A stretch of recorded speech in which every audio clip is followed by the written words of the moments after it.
The wedding venue was filled with an air of opulence and joy. However, the sign at the entrance, with the bold words "No exes and dogs allowed," was particularly eye-catching. Luna stared at the sign, her eyes reddening. She was supposed to be the bride at this wedding, but now the X clearly referred to her. Ha! She glanced at her white wedding dress, gritted her teeth, and barged in. Groom Duke, do you take Grace to be your lawfully wedded wife? I do. He doesn't. I am supposed to be the bride at this wedding. Last month, he proposed to me. As her words faded, all eyes in the room turned to her. Ignoring everyone, she fixed her gaze on the man in the wheelchair, her tear-filled eyes brimming with resentment. The man's features were sharp and defined, his eyebrows prominent, and his dark eyes piercing. Even though he was in a wheelchair, his aura of arrogance made him the center of attention. However, upon seeing Luna, the smile on his lips vanished instantly, replaced by a cold, tight-lipped expression. Luna felt a chill in her heart. Sister, are you crazy? This is my wedding. Why are you wearing a wedding dress to ruin it? Grace shouted at Luna, her eyes glistening with tears. Grace, her half-sister. Grace, as a sister, you stole my fiancé, and you still have the nerve to say I'm here to ruin your wedding? Sister, Duke loves me, not you. Loves you? Tell me, when Duke had his accident, who stayed by his side day and night to take care of him? When his company was on the brink of bankruptcy, who stood by him, supporting and encouraging him? Where were you then? Sister, Shut up! Anger clouded Luna's mind as she glared at Grace, then turned to Duke with disbelief. Duke, you told me that the person standing beside you at the wedding would be me. We went through the toughest times together. Just yesterday, you told me to put on a wedding dress and be the most beautiful bride in the world. So why is this happening? Luna's eyes were swollen, her voice choked with emotion. Sister, what nonsense are you talking about? You took my husband's money and fooled around with other men, yet you don't want him to find true love. Does that make sense?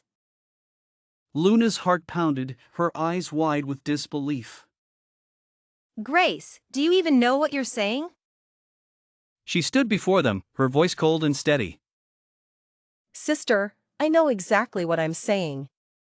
In a family like ours, we're always under the media spotlight. I've warned you not to frequent nightclubs and mess around with men, but you wouldn't listen. Now, look, you've been caught. You're lying. Luna had never been to a nightclub, let alone messed around with other men. Am I lying? You'll know after you see this. Grace looked at the large screen on the scene, the mockery in her eyes evident. Grace's provocation made Luna's eyes red with anger. She gritted her teeth and looked at the big screen. In the lavish nightclub, a man and a woman stood at the bar, their posture intimate and ambiguous. Although a bit blurry, it was clear that the woman was undoubtedly Luna. The suggestive video made Luna's eyes burn, and she felt her head buzz, her body unsteady. It's fake. The video must be fake. Are you satisfied now? Duke, who had been pressing his thin lips together, finally spoke. Luna turned her head and saw Duke's disdainful gaze, as if she were a filthy insect. Her heart trembled violently. Luna, you claim to love me, yet you fool around with other men behind my back. How do you expect me to save face? A woman like you doesn't deserve to be my wife. Whispers and murmurs filled the air, accompanied by unending disdain and ridicule. She could ignore the eyes of outsiders, but not the man she loved deeply. She couldn't remain indifferent. Duke, this is fake. You have to believe me. I've been framed. Duke's chiseled face showed no emotion. The evidence is conclusive, and you still want to argue. Luna, you disgust me. Luna's head buzzed, unable to believe such heartless words came from Duke's mouth. Duke, I love you so much. How could I do anything to hurt you? Why don't you believe me? You are not worthy of my trust. His attitude was clear, and Luna's heart sank uncontrollably. The man she had loved for so long didn't even spare her a shred of trust. Sister, give up. Grace smiled, her red-painted fingernails resting suggestively on Duke's shoulder. You think Duke is incapacitated, but you don't know that we've been together for a long time. Even without this video, he would never marry you. Honey, I'm sorry I couldn't be with you when you were hurt, but you know I had my reasons. From now on, no matter what happens, I won't leave you alone again, okay? Okay. Duke held Grace tightly, as if she were the treasure of his heart. Grace's eyes were filled with undisguised pride and triumph as she looked at Luna. You too. Luna's eyes widened suddenly, her heart feeling as if it had been struck by a heavy hammer, the pain overwhelming. The successive blows made her blood surge, her eyes red. Grace, you wretch, how dare you seduce Duke? She reached out, intending to slap Grace's face hard. Luna. A force gripped Luna's wrist. Even though he was in a wheelchair, the cold aura around him was undeniable. I'll give you 3 seconds to get out of my wedding. The uncompromising expulsion revealed his extreme impatience. Luna's heart sank to the bottom, all the strength in her body seemed to be drained, her heart aching, and her vision began to blur. In the end, she was forcibly dragged out of Duke and Grace's wedding by security. At 11 o'clock that night, Luna sat in the bar, her movements like a puppet as she downed glass after glass of alcohol. The alcohol burned through her body, reddening her cheeks. Her head rested on the table, her blurry eyes staring at the bottle, pain spreading through every nerve in her body. Selfless companionship and dedication had been repaid with heartless betrayal. Ha! What a messed up world. Under the dim night lights, Luna's hazy vision caught sight of a man sitting in a distant corner. Amidst the bustling crowd, he stood out, looking both out of place and dazzling.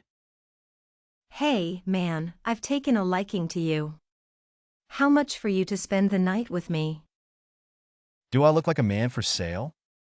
If you won't sell, then I'll sell myself to you. She lowered her head, her drunken eyes unable to make out his features. I'm not interested in a woman like you. Luna's mind conjured up Duke's face. You talk so righteously, but aren't you the one who ended up with someone else? His brow furrowed, a strange discomfort rising in his heart. This woman, betrayed, was using him as an outlet. Do you know who I am? Luna paused, her flushed cheeks lowering as she leaned closer to his face, her slender fingers lifting his chin for a closer look. You are a man. His face froze unexpectedly. There are men everywhere here. You can find someone else. Out of all the men, I only want you. His heart stirred again, inexplicably. Woman, don't regret this. In a luxurious hotel room, an ambiguous atmosphere filled the air. Her eyes were covered with a black blindfold, and her body was thrown onto the bed with force, a scorching breath following closely. Woman, I'm giving you one more chance to regret this. Her vision was dark, but she felt no fear or resistance. She lifted her face, her lips parting. I never regret anything I do. As Luna's words faded, the man's large hand tore away her clothing, the harsh sound echoing, quickening her heartbeat. The room was filled with an intimate atmosphere, the misty night outside adding to the allure. The next day, the sun rose slowly, and the sunlight filtered through the sheer curtains, casting dappled shadows on Luna's face. She struggled to open her eyes, the remnants of a hangover making her throat feel parched. She saw the silhouette of a man in the bathroom, and her heart tightened suddenly. The intimate scenes from last night flooded back like a tidal wave, and her still flushed face turned another shade of red. Gritting her teeth, Luna threw off the covers, quickly dressed, and tiptoed towards the door. I have to escape before he comes out. In her haste, she bumped into someone. Looking up slightly, she saw an elderly man. I'm sorry. Luna apologized with her head down, not noticing the man's sudden shock, and fled as if escaping. The old man watched her retreating figure, his face full of astonishment. Opening the door, the handsome man inside wore a silver mask and a white robe, lounging elegantly on a luxurious leather sofa, exuding an invisible air of nobility. Walter turned to look outside, then back at him, surprise flashing across his face. He quickly approached. Young master, the young mistress left in a hurry just now. What happened between you two? She's the young mistress? The man's expression flickered with surprise, his gaze falling on the bright red stain on the bed. Yes, young master, I saw clearly just now. She is undoubtedly Luna, your fiancée. The man's dark eyes glinted with a hint of a smile, his long fingers tapping lightly on the glass table. Luna, one night is not enough.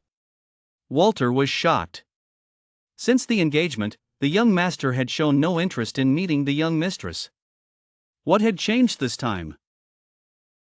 Sister, what nonsense are you talking about? Grace's eyes were filled with disdainful mockery. You took my husband's money and fooled around with other men, yet you don't want him to find true love. Does that make sense? Luna's heart pounded, her eyes wide with disbelief. Grace, do you even know what you're saying? She stood before them, her voice cold and steady. Sister, I know exactly what I'm saying. Grace signaled to the staff on the right side of the stage. In a family like ours, we're always under the media spotlight. I've warned you not to frequent nightclubs and mess around with men, but you wouldn't listen. Now, look, you've been caught. You're lying. I have never been to a nightclub, let alone messed around with other men. The tension in the room was palpable. She broke a bowl, and you blamed me for being lazy and making her do housework. She felt unwell, and you blamed me for being heartless and going to school instead of taking care of her, even when her grades were poor. You blamed me for being selfish and not letting her copy my answers. I really doubt if I'm your biological daughter. You're not! I don't have such a shameless daughter like you. Get out of my sight! I don't want to see you, you ungrateful girl! Dad, please don't be angry with sister. Grace reached out to soothe Henry's heaving chest, her voice filled with sorrow, but her eyes couldn't hide the smugness and mockery. It's all my fault. I shouldn't have fallen in love with Duke, nor should I have let sister lose face at the wedding. Please calm down, don't get too upset, or I'll feel very guilty. Luna felt like an outsider. If it weren't for protecting her mother's inheritance, she wouldn't stay in the Blue family and endure such humiliation. If you don't want to see me, then give me the inheritance Mom left behind. Henry's face turned red with rage. Do you have any shame? All these years, the food you eat, the clothes you wear, the things you use, the place you live, don't they cost money? You're just an ungrateful wretch, always trying to grab my property. Who is really scheming to take my mom's assets? You know better than anyone. You took my mother's money and gave it all to the mistress and her daughter. Henry raised his hand and slapped her hard across the face. You wretch! I'm your father! How dare you talk to me like that? Do you want to drive your own father to his grave to be happy? Luna's eyes filled with tears, but her remaining pride forced her not to show weakness. Wretch. Ha. So, in my biological father's eyes, I'm just a wretch. How much must he dislike me to call me that? The sun was so scorching, it felt like it was draining all the moisture from her body, leaving her weak and exhausted. Suddenly, she had a thought of joining her mother in the afterlife. In this world, sincerity only brought betrayal, whether from family or lovers. Her eyelashes were misted with a thick layer of tears, her nose stung painfully, but she refused to cry. Luna, what's wrong? Amidst her despair, a rich voice reached her ears, making her body stiffen. The owner of this voice. It was the man she spent the night with. Although she hadn't seen his face, his unique voice was etched into her memory. How could he possibly find her here? Was she experiencing an auditory hallucination? Luna turned around in fear, seeing the shiny Berluti shoes, the tailored luxurious suit accentuating his tall figure. Her gaze slowly moved upward, finally stopping at his face, her expression filled with shock. His face. To be precise, she couldn't see his face clearly. A silver mask adorned his face perfectly, and beneath the mask, his dark eyes were mesmerizing. Luna's heart skipped a beat. Alex smiled, his handsome lips curving into a grin that shone like the stars. Luna, we've only been apart for a few hours, and you miss me so much that you can't take your eyes off me? Luna was stunned, completely unsure how to react. Was she dreaming? Alex's strong, slender hand reached behind her waist and pulled her up, pressing her against his chest.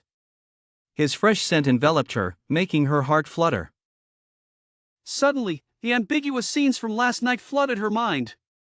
This man, coming to her house for no reason, what did he want? Did he have some hidden agenda? Sir, I don't know you, and I'm certainly not the Luna you're talking about. Let go of me, or I won't be polite. She struggled, but his grip only tightened. Alex, what are you doing here? Luna's movements halted abruptly, staring at the man in front of her in astonishment. Was he the legendary Alex? Rumor had it that Alex was a war hero, that he was not interested in women, that he was cold and ruthless, that those who crossed Alex never had a good ending. And she had crossed this man last night. What should she do? In her panic, Alex's deep voice rang out. I'm here to see my wife, of course. What wife? What are you talking about? It was just a fleeting encounter, how could she be his wife? Henry's face changed dramatically, looking at the imposing Alex in disbelief. 2 years ago, a mysterious person had come to him, offering a large sum of money to marry Luna. The dowry was enormous, so he couldn't refuse. But after receiving the money, there was no further contact, and he thought the person had changed their mind. He didn't expect them to show up today. Grace stood aside, her face dark with jealousy, which silently spread across her features. How could that wretched Luna be so lucky? Losing Duke, yet still managing to latch onto Alex. If Luna really became Mrs. Alex, it would be like having an unshakable mountain behind her. She couldn't let that wretched woman have her way. Clenching her fists, Grace stepped forward with a troubled expression. Commander Alex, are you here to call off the engagement because of those videos of my sister? Luna's expression darkened. Grace always used an innocent facade to slander her, and it always worked. But calling off the engagement? This time, Luna and Grace's thoughts coincided, so she calmly watched from the sidelines. Alex seemed displeased with Grace's words, his face darkening. Those videos are obviously fake. Only a blind person would believe them. Was he implying that Henry was blind? Such a tall and imposing man could also be sarcastic, which surprised her. His tall figure overshadowed her petite one, and a strange sense of affection rose in her heart. For the first time, someone chose to believe her. Walter followed Alex, stepping forward and bowing respectfully. Madam, 2 years ago, you and your father agreed to the marriage with our young master. You were 18 then, not suitable for marriage. Now that you're 20, it's just right, so our young master has come to fulfill the promise. The goodwill Luna had just felt vanished instantly. His kind words were actually a trap. Sir, I don't know what you're talking about, but I know I could never agree to this marriage. Young madam, you did agree at the time. If you're unsure, you can ask your father. Luna turned to her father, her eyes red. Dad, what's going on? Henry's eyes flickered as if avoiding something. He didn't answer her, just smiled and turned to Alex. Officer Alex, I entrust my daughter to you. Please take good care of her. Dad! Henry deliberately ignored her. Her eyes were red, and this uncontrollable feeling made her heart fill with fear. Alex, who was not interested in women, why did he want to marry her? What did he want by buying her? Luna, your face is so swollen. Were you bullied? Despite the apparent tenderness, Luna's body couldn't stop trembling. She couldn't believe a man she had only met once would be so indulgent towards her. Luna, you're not speaking. Are you afraid of being bullied again? Alex looked up, his piercing gaze falling on Grace. Officer Alex, I didn't bully my sister. Alex's gaze grew colder, as if it could freeze someone. I just saw my sister contradicting our father, so I kindly advised her. I didn't hit her. Henry, who favored Grace the most, couldn't bear to see her wronged. He quickly agreed. Officer Alex, my younger daughter is right. It was Luna who wanted to hit her, so I just disciplined her a bit. His words made it clear which daughter held more weight in his heart. Although Luna was numb, the darkness on her face revealed her disappointment. Alex's heart tightened slightly, and he said coldly, Mr. Blue, both are your daughters. You slapped my wife twice but couldn't bear to scold the other. Isn't that a bit too biased? The low pressure spread around like a thunderclap. Even though he wasn't angry, his cold voice still showed his extreme displeasure. Henry broke out in a cold sweat. If he had known the rumored Alex would strike, he wouldn't have dared to hit Luna. Now, Alex was settling the score. Officer Alex, yes, you're right. I was too biased. From now on, I will treat them equally and not favor any one of them. Henry's anger dissipated completely, his fawning attitude unmistakable. Next time? Mr. Blue, although I rarely visit, I am still Luna's husband. Luna is my lawful wife. You just hit my wife. This matter is not over. Grace's eyes were filled with disdainful mockery as she confronted her sister. Sister, what nonsense are you talking about? You took my husband's money and fooled around with other men, yet you don't want him to find true love. Does that make sense? Luna's heart pounded, her eyes wide with disbelief. Grace, do you even know what you're saying? Grace stood before them, her voice cold and steady. Sister, I know exactly what I'm saying. In a family like ours, we're always under the media spotlight. I've warned you not to frequent nightclubs and mess around with men, but you wouldn't listen. Now, look, you've been caught. You're lying. I've never been to a nightclub, let alone messed around with other men. Grace's eyes were filled with disdainful mockery as she confronted her sister. Sister, what nonsense are you talking about? You took my husband's money and fooled around with other men, yet you don't want him to find true love. Does that make sense? Luna's heart pounded, her eyes wide with disbelief. Grace, do you even know what you're saying? She stood before them, her voice cold and steady. Sister, I know exactly what I'm saying. In a family like ours, we're always under the media spotlight. I've warned you not to frequent nightclubs and mess around with men, but you wouldn't listen. Now, look, you've been caught. You're lying. I've never been to a nightclub, let alone messed around with other men.